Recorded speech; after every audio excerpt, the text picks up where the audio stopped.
നമസ്കാരം. കുറുപ്പന്തറ ഇരവിമംഗലത്ത് 2.5 വയസ്സുകാരി കിണറ്റിൽ വീണു. കുഞ്ഞിനെ രക്ഷിക്കുവാൻ പിതാവ് കിണറ്റിൽ ചാടി. കുഴഞ്ഞുപോയ ഇരുവരെ രക്ഷിക്കുവാനായി സമീപവാസിയായ തോമസ് കുട്ടി രാജു കിണറ്റിലേക്ക് ഇറങ്ങി. ഒടുവിൽ 2.5 വയസ്സ് പ്രായമുള്ള പെൺകുഞ്ഞിന്റെ പിതാവിനെയും ജീവൻ രക്ഷിച്ചുകൊണ്ട് മാഞ്ഞൂരിലെ CPIMന്റെ ഡിവൈഎഫ്ഐയുടെ നേതാവ് തോമസ് കുട്ടി രാജു മാതൃകയായി. ഇരവിമംഗലത്ത് വീട് വാങ്ങുന്നതിന് വേണ്ടി കാണാൻ എത്തിച്ചേർന്ന യുവാവും അദ്ദേഹത്തിന് 2 വയസ്സുള്ള കുഞ്ഞും കിണറ്റിൽ വീഴുകയായിരുന്നു. കാൽ വഴുതി കിണറ്റിൽ വീണ 2.5 വയസ്സുള്ള കുഞ്ഞിനെ രക്ഷിക്കുക എന്ന ഉദ്ദേശത്തോടുകൂടി എടുത്തു ചാടിയ പിതാവ് വെള്ളത്തിൽ പിടുത്തം വിട്ട് മുങ്ങിത്താഴ്ന്നത് കണ്ടാണ് തോമസ് കുട്ടി രാജു ധീരമായി കിണറ്റിലേക്ക് എടുത്ത് ചാടിയത്. കിണറ്റിലേക്ക് എടുത്തു ചാടി കുഞ്ഞിന്റെ കൈകളിൽ എടുത്തു പിടിച്ചു. ആ കുഞ്ഞിന്റെ പിതാവായ യുവാവിനെ ആ കിണറ്റിലുണ്ടായിരുന്ന പൈപ്പിലും കയറിലും പിടിപ്പിച്ച് തോമസ് കുട്ടി നിർത്തി. കിണറിൽ വഴുവഴുപ്പുണ്ടായിരുന്നതുകൊണ്ട് തിരിച്ചു കയറുവാൻ കഴിയാതിരുന്ന സാഹചര്യത്തിൽ 3/4 മണിക്കൂറോളം കയറിൽ തൂങ്ങിക്കിടന്ന മറുകൈയിൽ 2.5 വയസ്സ് പ്രായമുള്ള പിഞ്ചു കുഞ്ഞിനെ സംരക്ഷിച്ചു പിടിച്ച് തോമസ് കുട്ടി നിന്നു. CPIM നേതാവ് NS രാജു ഫയർഫോഴ്സിനെ വിളിച്ചു. പിന്നീട് ഫയർഫോഴ്സിന്റെ സഹായത്തോടുകൂടിയാണ് കിണറ്റിൽ നിന്നും തോമസ് കുട്ടി കുഞ്ഞിനെയും പിതാവിനെയും കരയിലേക്ക് എത്തിച്ചത്. ഏകദേശം വൈകുന്നേരം 3:45 ഈ സംഭവം. തോമസ് കുട്ടി രാജുവിന്റെ അവസരോചിതമായ ഇടപെടലും ധീരതയുമാണ് ഈ പിഞ്ചു കുഞ്ഞിന്റെയും പിതാവിന്റെയും ജീവൻ രക്ഷിച്ചത്. സഖാവ് തോമസ് കുട്ടി CPIM മുൻ ഏരിയ കമ്മിറ്റി അംഗം സഖാവ് NS രാജുവിന്റെ മകനാണ്. തോമസ് കുട്ടി CPIMന്റെ മുൻ മാഞ്ഞൂർ ലോക്കൽ കമ്മിറ്റി അംഗവും മാഞ്ഞൂരിലെ ഡിവൈഎഫ്ഐ ഭാരവാഹിയുമാണ്.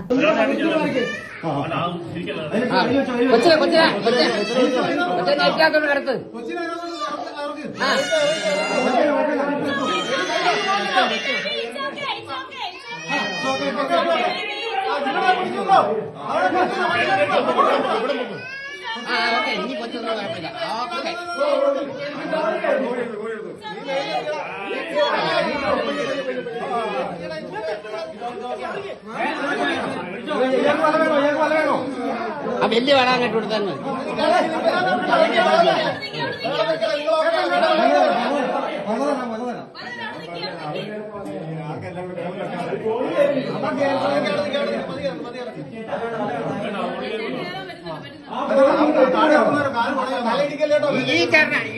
ഈ ചേട്ടനായി തോന്നുന്നത് ഈ പുള്ളിക്ക് ഇവിടെ കൊണ്ടോ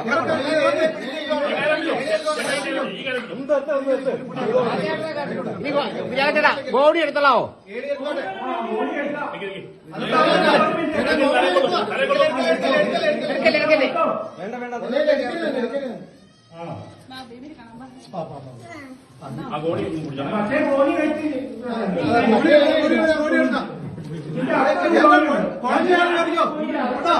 ഈ ചേട്ടൻ ചോദിച്ച ബോഡി എടുക്കുന്നില്ല.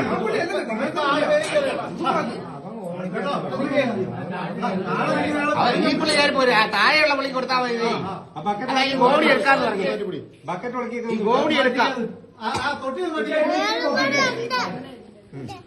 ഈ ഗോവണി ഞാൻ മാറ്റട്ടെ.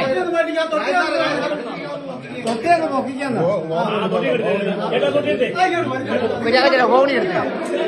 ആ തലയടിക്കും. ഗോവണി തലയടിക്കും.